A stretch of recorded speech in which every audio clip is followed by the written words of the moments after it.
Que les bénédictions de la lumière de la vie soient. Abyss Adjiboye, on se retrouve une fois encore pour la joie du partage. Dans cette communication, donc, nous abordons la conscience situationnelle, éveil, égarement. Quand nous parlons de la conscience situationnelle, certainement vous vous demandez déjà de quoi, une fois encore, Abyss veut nous parler ou quelle information Abyss veut une fois encore nous apporter. Il s'agit en réalité de vous faire comprendre, de nous faire comprendre le mécanisme fonctionnel de la conscience quand la conscience exécute certaines actions ou certains processus, afin que maintenant que vous aurez pris conscience de ce mécanisme fonctionnel, vous pourrez conduire les choses dans la direction qui participe à l'éveil de votre conscience. Mais d'abord, on parle de la conscience situationnelle. La conscience revient à chaque fois. Quand on prend la conscience et on veut donc rester dans un cadre simple d'explication ou de compréhension de la conscience, ne serait-ce que par le mot conscience. Donc, on a con, C-O-N et puis science. On pourrait juste voir que le C-O-N, le con, n'est rien d'autre qu'un diminutif, si vous voulez, de contact. En fait, la chose s'énonce de la façon suivante, et je l'ai déjà énoncé une fois. Quand il y a apparition quelque part, il y a conscience. Quand je dis apparition, quand il y a une pensée qui surgit en vous ou dans votre mental, il y a conscience. Quand il y a une émotion qui apparaît, voilà pourquoi j'utilisais le mot apparition. Quand il y a une émotion qui apparaît, il y a conscience. Quand il y a un acte ou un événement, que cela soit physique, dans la dimension physique manifestée ou non, quand il y a un événement, il y a conscience. Donc, l'événement est forcément ou relève forcément de la conscience. Quand il y a intention, il y a conscience. Et toute conscience a quand même à l'arrière-plan une intention. Quand il y a donc une pensée émise qui rencontre une autre pensée, puisque les pensées surgissent comme les idées surgissent également, il y a conscience. Vous voyez que tout est contact et tout est relation. Et dans ces contacts et dans ces relations, dans ces intentions ou dans les manifestations, il s'agit toujours du jeu de la conscience. C'est d'ailleurs pourquoi nous disons que seule la conscience est concernée et doit être prise en considération. Toute intention, tout acte, toute apparition n'est qu'un fait de conscience. C'est en cela que la conscience même est l'éveil ou l'apparition de toute chose. Il s'agit toujours de la conscience. Si jusque-là, vous n'arrivez pas à cerner la conscience ou l'explication de la conscience telle que je la porte, quand vous ouvrez les yeux, c'est la conscience. Quand vous buvez de l'eau, c'est la conscience. Quand le feu rencontre l'air, c'est la conscience. Quand vous souriez, c'est la conscience. Quand dans votre intériorité ou quand dans votre mental, une pensée surgit, c'est la conscience. La conscience est donc cette matrice au sein de laquelle tout vient à manifestation et toute manifestation préexiste à elle-même. tout est conscience. Et quand vous touchez une chose, c'est également conscience.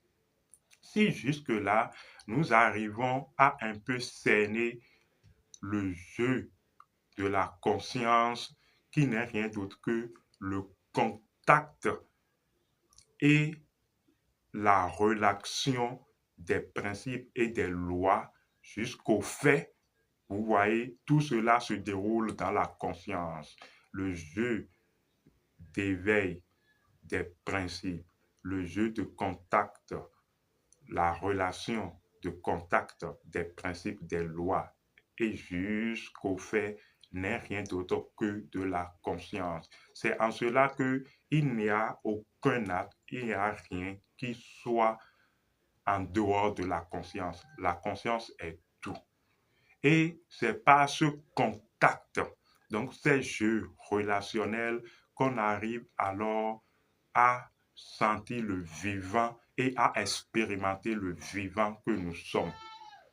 Si donc on est d'accord, c'est que on comprend forcément alors que la conscience se démontre et la conscience est démonstrative. C'est justement cela la science, puisque on disait tout à l'heure que quand on prend le mot conscience, on peut avoir con et science. C'est donc la science qui n'est rien d'autre que la démonstration de la conscience. La conscience se démontre et se fait remarquer. Et c'est justement cela. On pourrait même appeler la démonstration de la conscience les situations, voilà, de la conscience elle-même, même si je me répète. Donc, la démonstration de la conscience pourrait s'apparenter même aux situations de l'existence, aux situations de la conscience, aux situations qui ont eu cours dans la conscience. En cela, on serait donc d'accord d'affirmer que toute situation de vie n'est qu'une démonstration de la conscience. La conscience alors peut s'organiser ou peut organiser des situations de la vie en vue de démontrer l'intelligence ou l'effectivité d'une loi ou l'effectivité d'un principe. En fait, tout participe donc au jeu de la conscience, aux démonstrations. Vous êtes en train de comprendre que une situation que vous vivez, quelle que soit cette situation, n'est qu'une situation ou n'est qu'un jeu, n'est qu'une démonstration de la conscience. On arriverait sûrement à la conclusion que les choses ne se déroulent que dans la conscience. Les choses ne s'expriment que dans la conscience. S'il y a une matrice favorable et qui pourrait nourrir d'énergie et d'intelligence, puisque toute chose se déroulant a à l'arrière-plan une intelligence, les choses sont forcément des situations de conscience et se déroulent dans la conscience. Toute situation est donc une démonstration de la conscience en vue de nous faire saisir, de nous éveiller à une intelligence ou en vue de nous faire observer ou en vue de nous faire notre retour et notre saisissement, voilà, du principe ou de la loi qui a cours dans notre conscience. Tout est une démonstration, toute situation est une démonstration donc de la conscience et possède alors une science que on pourrait alors récupérer en vue de notre propre éveil. J'ai fait tout ce détour et cette tentative de compréhension et d'explication parce que quand j'aborde ces faits de conscience, la conscience ayant ses lois, ses principes, quand j'aborde ces faits ou ces démonstrations de conscience, je me demande si les gens arrivent à nous comprendre. Mais je pourrais dire oui. puisque tout au fond, c'est des mécanismes, des situations qui arrivent dans votre vie et vous pouvez faire le point sur ces situations. Allons-y maintenant un peu.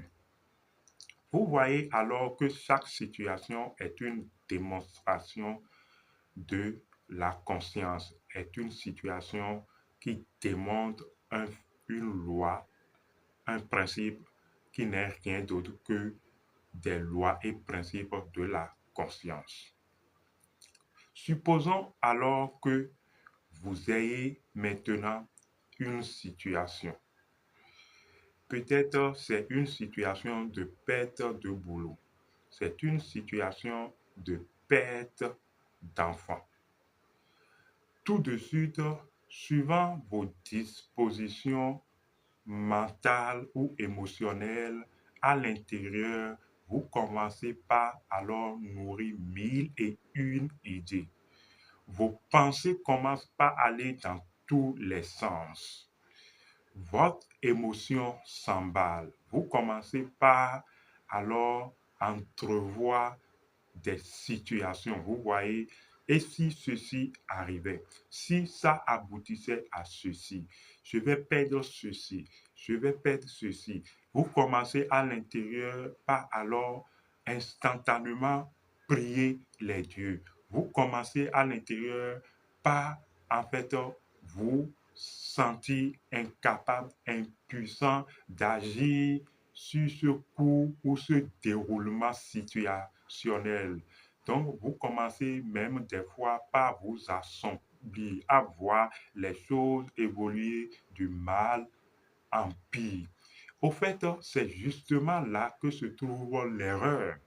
C'est parce que au préalable, vous n'avez pas appris à faire un travail de conscience ou que dis-je, un travail de présence. Parce que ce n'est que le mot présence qui peut apporter exactement un sens ou exprimer ce que nous voulons. Parce que c'est un peu comme si vous vous retrouvez dans une suite d'événements.